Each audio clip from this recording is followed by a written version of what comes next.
muqinin wa inna ila rabbina lamunqalibun. Allahumma inna nas'aluka fi safarina hadza albirra wa taqwa wa minal amali ma tarda. Allahumma hawwin alaina safarana hadza wa tuwi anna Allahumma inna na'udzubika min wa'sa'is safari wa ka'abatil manzuri wa su'il munqalabi wal mafi wal waladi wa sallallahu ala sayyidina Muhammadin wa ala alihi wa sahbihi wa sallim ajma'in. Sambil saya jelaskan perjalanannya, Ibu, ada Bismillahirrahmanirrahim. Assalamualaikum warahmatullahi wabarakatuh. Insyaallah siang hari ini di hari spesial hari Jumat kita menambah perjalanan spiritual nih. Sayang mereka nggak ikut. Padahal kalau ke Taif lengkap sudah perjalanan hijrah Rasulullah. Ya dari Mekah, dari Madinah, kemudian kita menengok kilas balik ke Mekah, kemudian kilas balik lagi ke Taif. Ya kalau berbicara dengan Taif tidak terlepas dari perjuangan Rasulullah. Kalau dari sini sampai Taif perjalanan kurang lebih 1 jam. Kalau naik mobil pribadi, kalau naik bis jalanan lebih jauh. Jadi kalau naik mobil 1 jam ya Ustaz ya? bisa nyampe 2 jam kalau pakai bis, bahkan kadang-kadang lebih.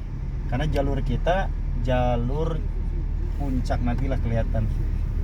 Entah kalau di Kalimantan itu ada nggak jalanan yang benar-benar samping gunung langsung tebing bawahnya, itu kita bakal lewat situ. Itu lebih cepat, cuma siap-siap aja. Maksudnya perjalanan kayak gini muter terus gitu sambil ngelihat nengok kiri kanan tuh jurang. Wah indah pokoknya kalau Taif. Jadi kadang kita mikirnya Arab Saudi ya Mekah Madinah dengan kondisi gurun pasir yang sebegitu luasnya, padahal ada satu kota namanya Taif. Taif itu ya luar biasa.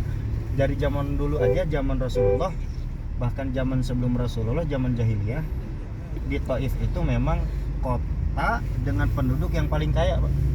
Di Taif. Jadi penduduk Arab yang paling kaya, kaya karena di sana tanahnya subur. Penduduk Taif. Nanti kita lihat, nggak tahu musim panas gini ya.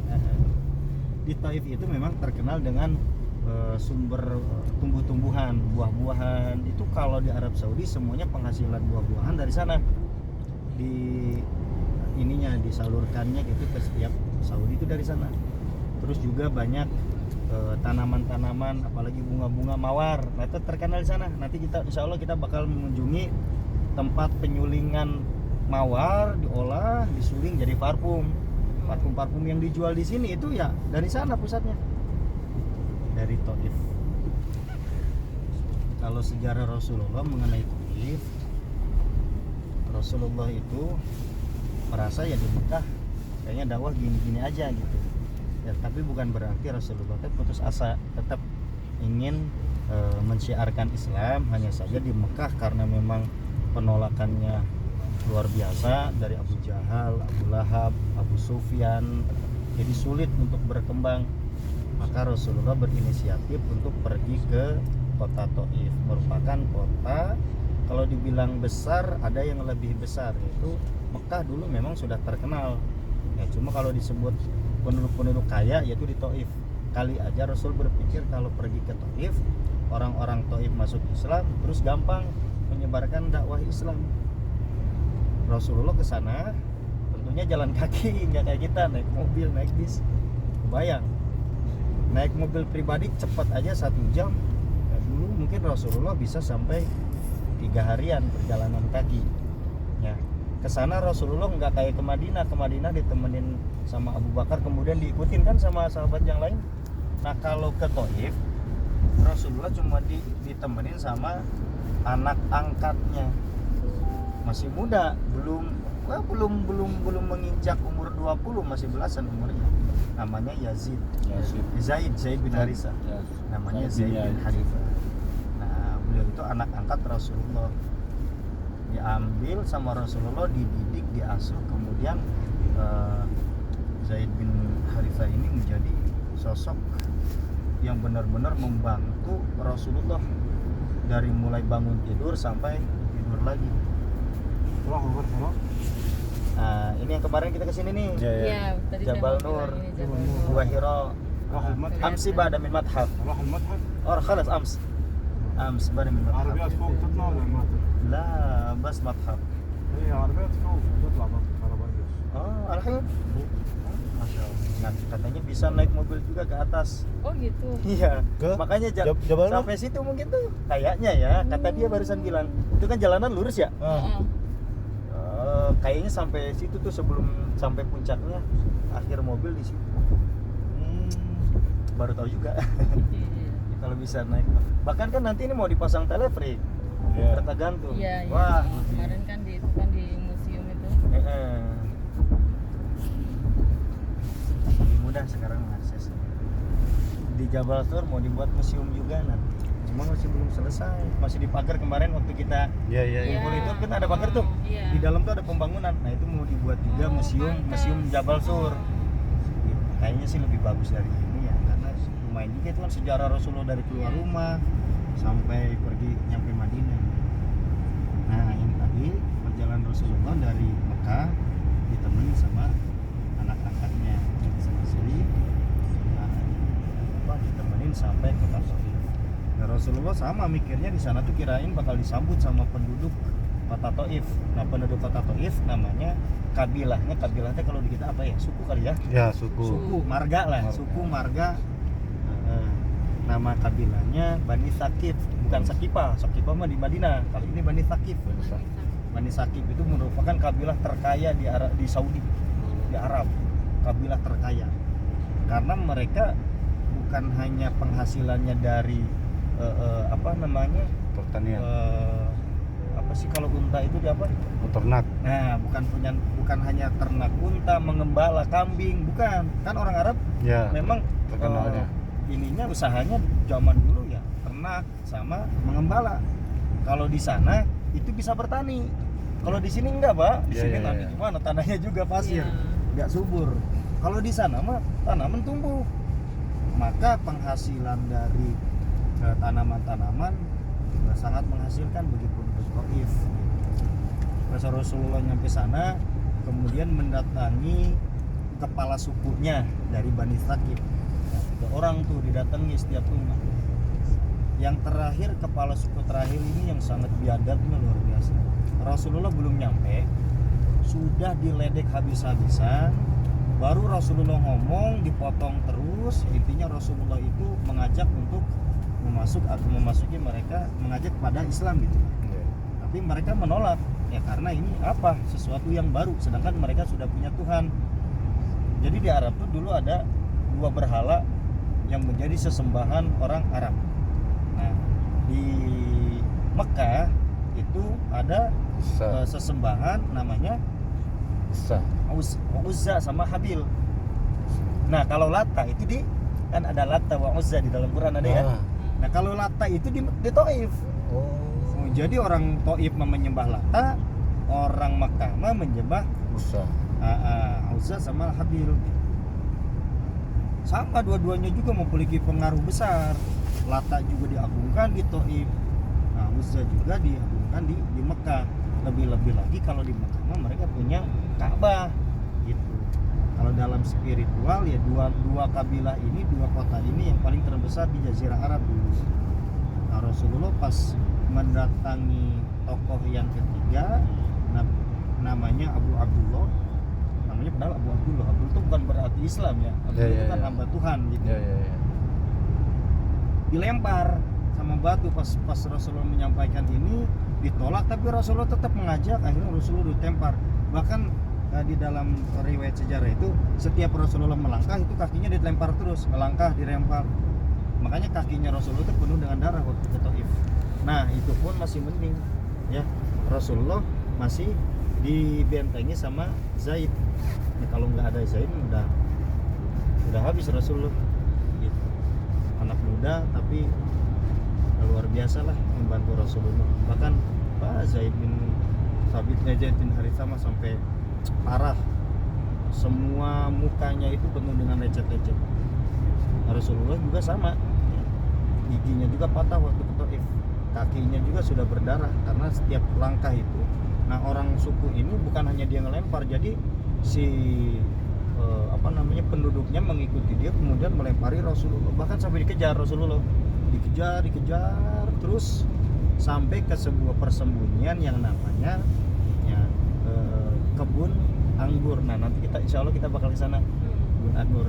Nah, kebun anggur itu milik seorang budak, yang mengelolanya seorang budak, agamanya Nasrani, ya, yang punyanya orang Taif, tapi yang ngurus kebunnya ini orang Nasrani, namanya Adas. Namanya Adas. Maka sekarang diabadikan nama Adas dengan nama Masjid Adas di sana. Dulunya itu perkebunan kurma. Nah, di situ pertama kali Rasulullah bersembunyi, kemudian bertemu Adas, disuguhi makanan sama Adas, diajak ngobrol Adas sama Rasulullah. Ternyata Rasulullah sudah tahu bahwasanya ini adalah min abna'i Yunus bin Matta. Artinya orang ini merupakan orang yang beriman kepada Yunus bin Matta ataupun kepada Isa alaihissalam, yaitu orang Nasrani.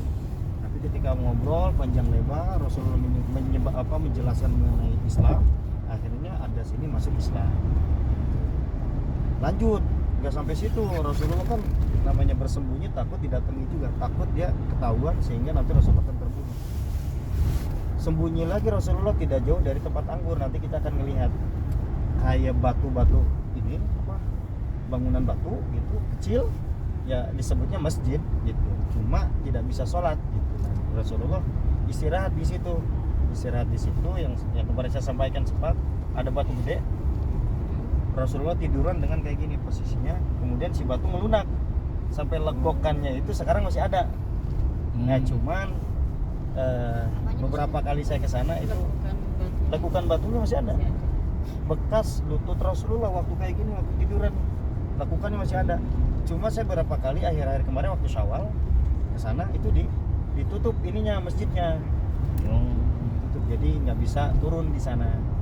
Nah, dan jauh juga dari situ ada Masjid Sayyidina Ali. Nah, sejarah Masjid Sayyidina Ali ketika Fathu Taif, ya, ketika peperangan yang terjadi di Taif disebut dengan perang Hunain, dipimpin sama Sayyidina Ali. Dan peperangan Hunain ini dimenangkan oleh umat muslimin, sehingga dari situlah penduduk Taif ada yang sudah masuk Islam, kemudian mendengar Mekah sudah di Fathu, sudah dibebaskan, sudah sudah diambil alih sama umat muslimin tanpa ada peperangan kalau di Mekah. Nah, jadi ketika merasa orang-orang Mekah ini tidak bisa menjaga perjanjian antara kota Madinah dengan Mekah, karena mereka berjanji dalam 10 tahun itu gak boleh ada peperangan. Tetapi ada nih yang ingkar nih orang-orang Mekah. Ada sahabat yang tinggal di Mekah tapi masuk muslim, kemudian dibunuh. Maka sampai kepada Rasulullah dan para sahabat, akhirnya Rasulullah menganggap itu adalah hal yang sangat yang mengecewakan lah bagi umat Islam. Ya, akhirnya Rasulullah nggak main-main, semua penduduk Madinah diajak ke Mekah. Sebelum nyampe Mekah, baru nyampe Hudaybiyah, ini penduduk Mekah sudah ketakutan. Wah, ini kita bakal diserang nih sama Muhammad gitu. Bakal diserang sama umat muslim, karena pasukan mereka 4 kali lipat lebih banyak daripada Mekah, karena umat Islam di Madinah sudah besar, bahkan orang-orang Yahudi, orang-orang Arab dari Bani Aus, dari Bani Khazraj, banyak yang sudah masuk Islam. Jadi penduduk Madinah sudah besar. Kekuatan Madinah waktu itu sudah paling besar di Jazirah Arab. Maka kaget ketika mau ke Mekah, padahal niatnya cuma negur doang, Rasulullah nggak ngajak perang. Belum nyampe ke Mekah, kemudian Abu Sufyan ketakutan, akhirnya Abu Sufyan sengaja menyamar mendatangi tenda-tenda umat muslimin, pengen tahu kira-kira penyerangannya dilakukan kapan, jumlahnya kapan gitu. Setelah mengetahui, akhirnya semakin takut Abu Sufyan karena jumlahnya ternyata 4 kali lipat lebih banyak gitu. Dengan pahlawan-pahlawan mereka yang sangat luar biasa, panglima-panglima perangnya gitu. Mulai ketakutan. Akhirnya Abu Sufyan diam saja, disuruh mendatangi tenda dengan secara resmi, nggak berani dia. Akhirnya Rasulullah sengaja menyuruh para sahabat barisan-barisan yang paling lemah dulu untuk memasuki kota Mekah. Penduduk Mekah udah dikasih tahu sama Abu Sufyan jangan keluar rumah karena kita akan diserang. Jadi semuanya bersembunyi di dalam rumah masing-masing. Nah, pas masuk barisan pertama dengan memainkan keahlian pedangnya segala macam, sengaja biar nakut-nakutin penduduk Mekah. Barisan kedua, baru barisan akhir-akhir tuh dari mulai Sayyidina Ali, Umar bin Khattab masuk, gak ada yang berani keluar. Setelah itu langsung Abu Sufyan didatangi, Abu Sufyan ketakutan, akhirnya Abu Sufyan masuk ke dalam Islam. Awalnya ketakutan Abu Sufyan masuk Islamnya karena terpaksa. Setelah Abu Sufyan masuk Islam, kemudian penduduk Mekah yang lain ngikutin Abu Sufyan, bahkan ada yang dengan rasa ikhlas mengakui bahwasanya Islam adalah agama yang benar. Disitulah disebut dengan Fathu Makkah. Fathu Makkah ada dalam surat apa? Idza ja'a nasrullahi wal fath. Idza ja'a nasrullahi wal fath, ketika datang pertolongan Allah, wal fath dengan pembebasan kota Makkah. Lanjutannya di mana? Wa ra'aitan nas sayadkhuluna fi dinillahi afwaja, maka orang-orang berbondong-bondong penduduk Mekah untuk memasuki agama Islam. Kita Nasrullah, surat An-Nasr. An-Nasr.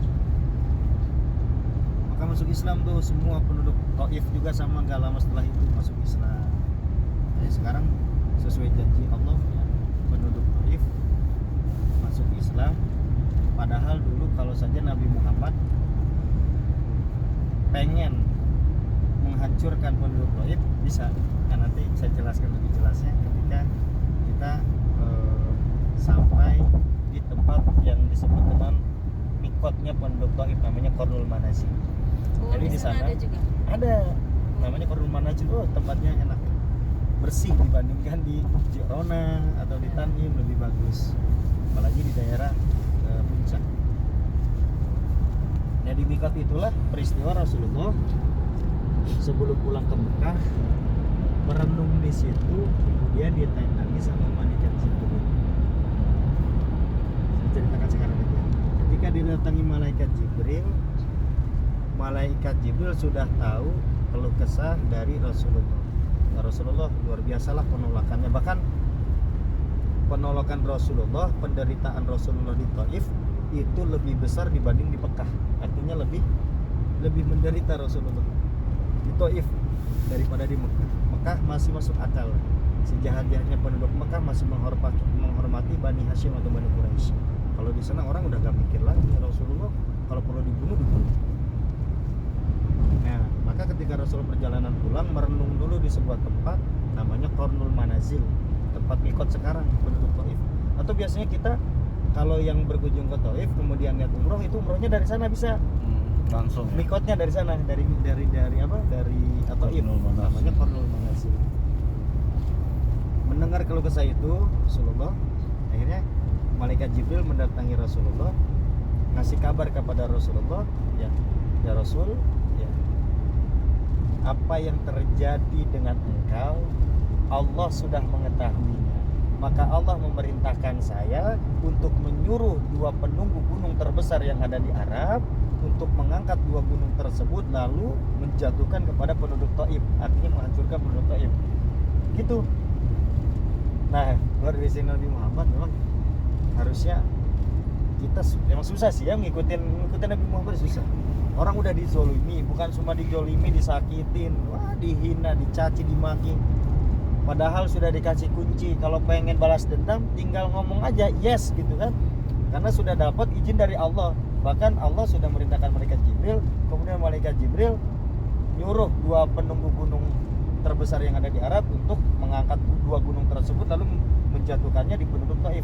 Tapi jawaban Nabi Muhammad lagi-lagi kayak waktu di Madinah ya, waktu yang darahnya jangan sampai berkucur itu. Jadi kata Rasulullah SAW gitu, dia tidak ingin penduduk Taif ini ada yang musnah gitu. Karena dia yakin, karena saya yakin kata Nabi Muhammad, suatu saat mereka akan beriman kepada saya dan kepada Allah. Kemudian dilanjutkan lagi, ya Jibril, sesungguhnya saya diutus oleh Allah itu untuk memberi rahmat, bukan untuk melaknat, kata Nabi Muhammad ini.